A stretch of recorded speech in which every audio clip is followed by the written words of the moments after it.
Okay, welcome. This is the brand new Trent England Show video edition, live on Facebook, live on YouTube, and it'll be archived in those places and at ocpathink.org. So we're trying to make this as easy as we can for you to find. Also podcasts on our regular iTunes channel and all of that. But I'm your host, Trent England, obviously, and glad to be here with you. And as I was saying at the end of the radio show, now you can see my air quotes when I do air quotes or other crazy things in the radio studio. And I don't know, maybe that means I have to be careful. Maybe that means you'll have more fun. Maybe both of those things are true. We've got a lot to talk about here this morning on the new video edition of the Trent England Show. For one thing, it's Martin Luther King Jr. Day, and I want to spend a little bit of time talking about rights, because I think I'm always looking for what is it that makes it hard for people. I was going to say divides people, but that's not quite right. What is it that makes it hard for people to have a conversation, to have an honest conversation, an honest disagreement in politics, and just to understand where other people are coming from? And I think one of the challenges is this whole question of rights. And obviously, as we talk about Martin Luther King Jr., we're going to listen to a little bit of the I Have a Dream speech, which I think is a great speech. I played a little bit of it on the radio this morning as well, and it's a great reminder of what the quest for better protection of rights can look like, and maybe a great rebuttal. The I Have a Dream speech, maybe a great rebuttal to some people today who've lost their way. But first of all, I want to dive into this poll. I talked about it a little bit on the radio, but they're still out there pushing this poll from the Oklahoma Education Association that claims that Oklahomans are desperate. We're so desperate to have our taxes raised. Please raise our taxes. The head of the Oklahoma Education Association, Alicia Priest, had an op-ed in the Sunday Oklahoman, and it's funny to watch, and I guess I'm a student of these things. I've been working in and around politics for a long time, 20 plus years, and it's always interesting to watch people. The Oklahoma Education Association, to their credit, put out the full document on this poll. It's a poll of let's see, they said they talked to 502 likely November 2018 voters in Oklahoma, 502 Oklahoma likely voters, and they asked them a bunch of questions, and they put out the report on this. Let's see, this was done by Harstad Strategies, which I think is a Colorado-based polling firm. And they put out the whole report, but of course they know that if they don't do that, then people are going to ask, where's all the data? But they know most people aren't going to look at this anyway, right? And so they go out and they provide these op-eds and press statements and get the media to write up the poll, and they cherry pick. They select these questions to make it sound like Oklahomans are desperate for a tax increase. And look, I'll cut to the chase here. Maybe we'll look at a few of these questions, but let me cut to the chase. Let me scroll down here through all these questions, because there's one. Here we go. There's one that sums the whole thing up, and that is this question about how people think about their own taxes. I love this. They shouldn't have asked this question, frankly. It's awkward for them. Here's the question. Would you describe the taxes you pay to Oklahoma state and local governments as too high, too low, or about right? And then they say, if somebody says too high, is it much too high or a little too high? So they got that broken out. People who say their taxes are too high, 28%. So, 28, that's not a huge number of people who say their state taxes, Oklahoma state and local taxes, are too high. 28% say they're too high. Among those, interestingly enough, the people who said they were a lot too high or a little too high, perfectly split, 14 and 14. People who say they think their state and local taxes are about right, 58%. Okay. People who say they think their taxes are too low. In other words, the people who actually say, I want to be taxed more, right? If you say your taxes are too low. That's suggesting your taxes should be raised 10%.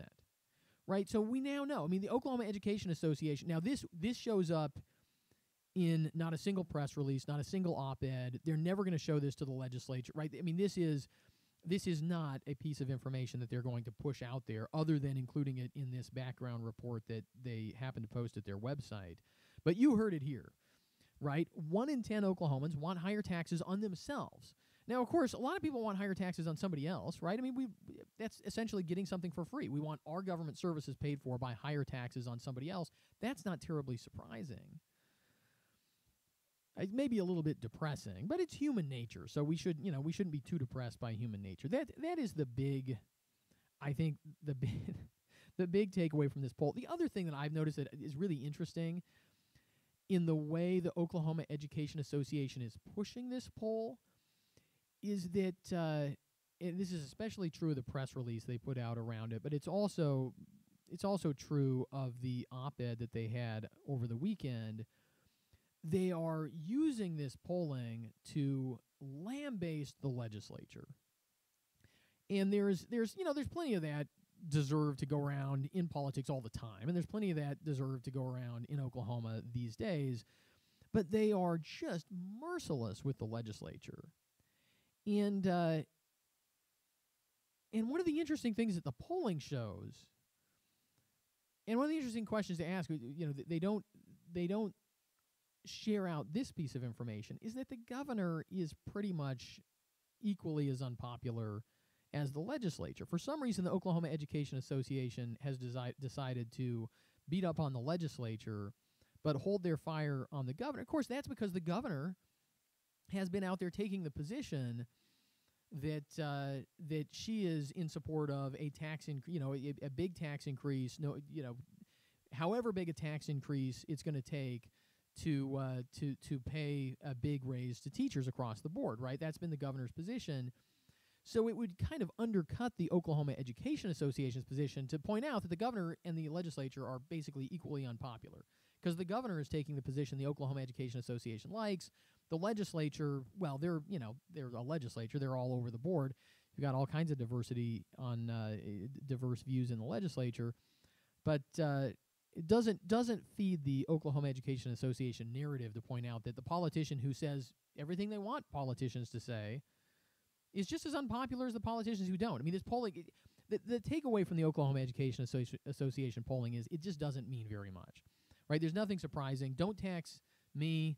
Don't tax you, don't tax me, tax the man behind the tree, right? That adage is a lot older than this poll, and that's what the poll shows. And it shows that people don't like politicians. Again, it's not novel. Right now, I've taken the position for a long time on the program. Teachers deserve a raise, especially if we could have something like merit pay, especially if we could push out the authority to set teacher pay to the districts. Wait, we already do that. Actually, Oklahoma school districts could already pay teachers more. That's actually the only reason any teachers in Texas make more than teachers in Oklahoma is because school districts in Texas choose to pay them more. Now, granted, school districts have more authority, more power, I think, over their own dollars in Texas than they do here.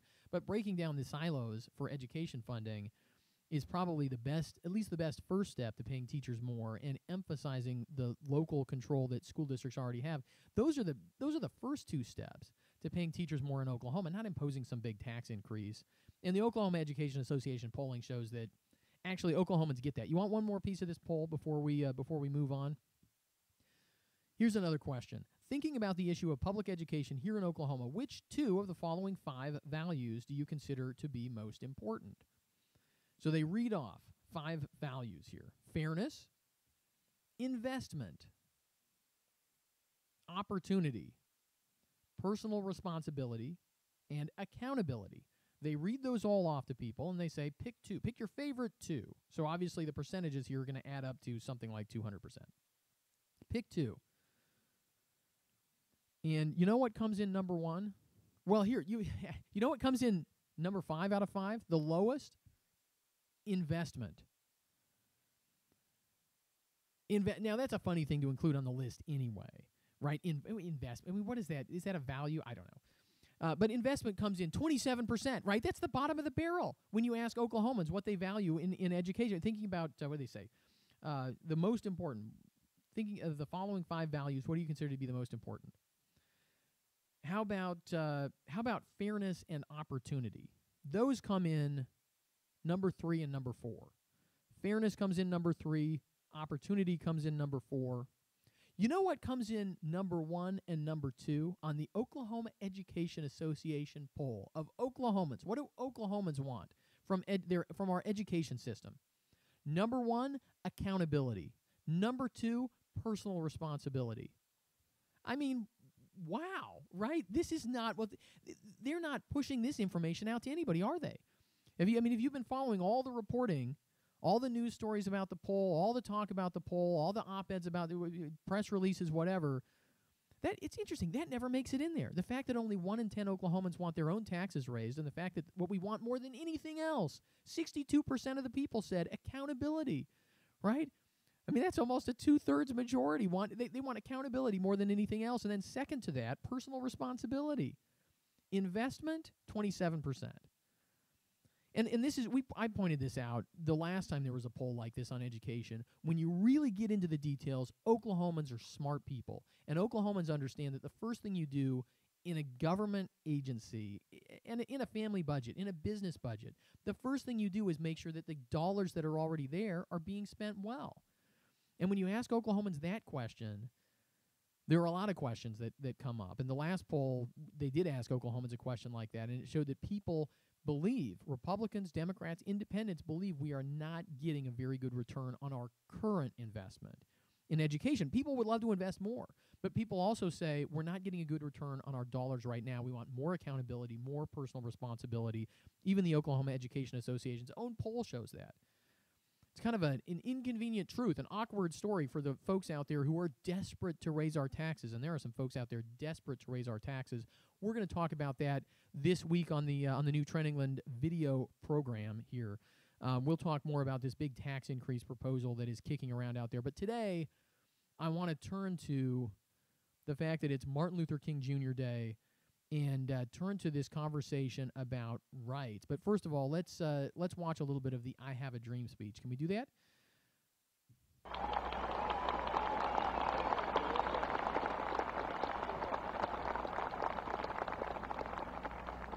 So even though we face the difficulties of today and tomorrow, I still have a dream.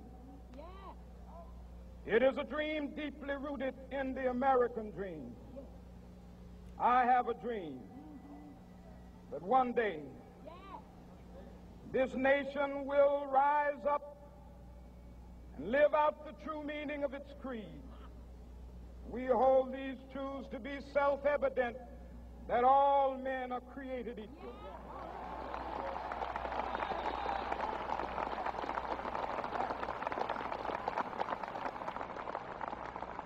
I have a dream that one day on the red hills of Georgia, the sons of former slaves and the sons of former slave owners will be able to sit down together at the table of brotherhood.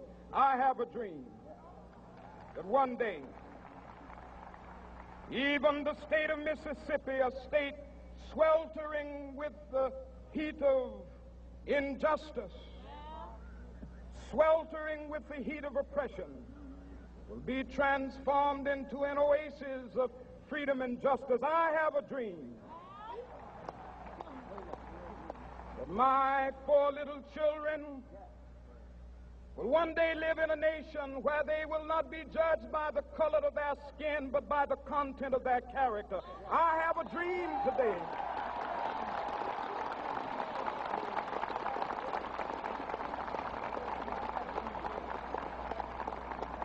I have a dream that one day down in Alabama, with its vicious racists, with its governor having his lips dripping with the words of interposition and nullification, one day right there in Alabama, little black boys and black girls will be able to join hands with little white boys and white girls as sisters and brothers. I have a dream today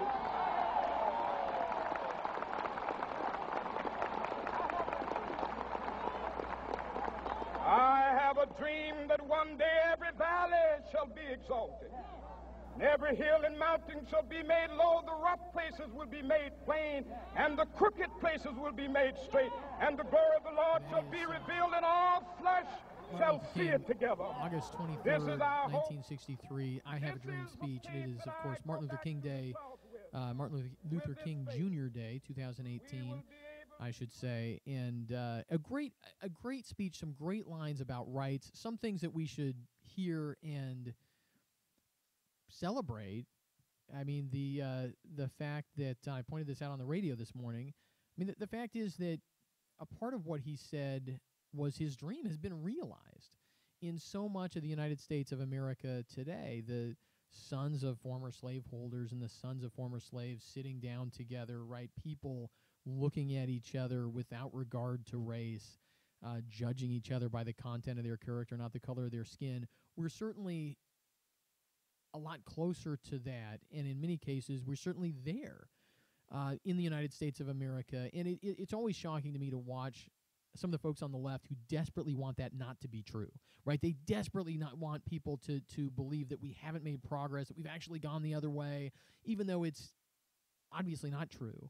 I mean, it's just obviously the case that we live in a much more colorblind society. And, of course, you see other people on the left who say, well, it's not about having a colorblind society. It's actually about basically tribalism and empowering people based on, this group and that group, and they want to balkanize up the United States and divide us, and that is what civil rights means to them, which actually, when you think about it, if you're a materialist, makes a lot of sense, right? And this is the problem talking about rights, and this is why I'm always interested. Where is it? You think about a tree, right? And the branches diverge and everything. It's branching out. If you're on one limb and somebody else is on another limb, right? And you want to have you're thinking about political ideas. Sorry, I'm probably straining my analogy, but you want to have a serious debate. You've got to go back and figure out where those limbs diverge from each other, right? Where those two strains of thought become different, because what you need to do is find something that you have in common, and then you can have a meaningful debate. If you have nothing in common, you can't really have a conversation. You can't have at least a meaningful dialogue or a meaningful disagreement. And the problem with rights is that the traditional American understanding from Thomas Jefferson to Martin Luther King, and here I guess I'll throw in an aside, right? Because there are people who say about Thomas Jefferson and about Martin Luther King that they were great hypocrites, and that all we should focus on about them is that they were hypocritical in some way, personal ways, ideological ways, and it's a great way for people to avoid taking seriously the ideas that are expressed in their words. What I'm talking about are the ideas expressed in their words, not the men themselves. People can have whatever kind of historical disagreements about the men themselves. That's all well and good. Right, but we're talking about the ideas. They express certain ideas in their words, and those ideas should be taken seriously, regardless of the failings of individual people who spoke them or wrote them or who embraced them. And from Thomas Jefferson to Martin Luther King, you see people talking about rights that came from God, rights that are innate in a human being, right? These rights that are inalienable and God-given and natural. People used to talk about natural rights. Now people talk more about human rights.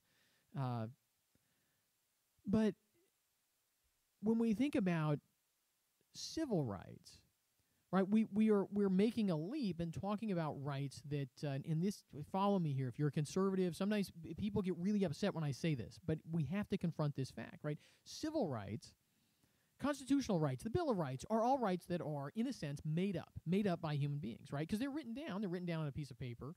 The Bill of Rights is written down on a piece of paper. You can go to the National Archives and see it. I've done that many times, right? And these are rights that are, in a sense, made up, and yet they are made up in order to advance natural rights. And this is the whole understanding. If you go back to the American founding and you follow debates about rights, and frankly, if you just follow the argument in the I Have a Dream speech, right, the idea is that there are certain rights that are real, certain rights that are innate, certain rights that are inalienable, that come from God, that come from our Creator.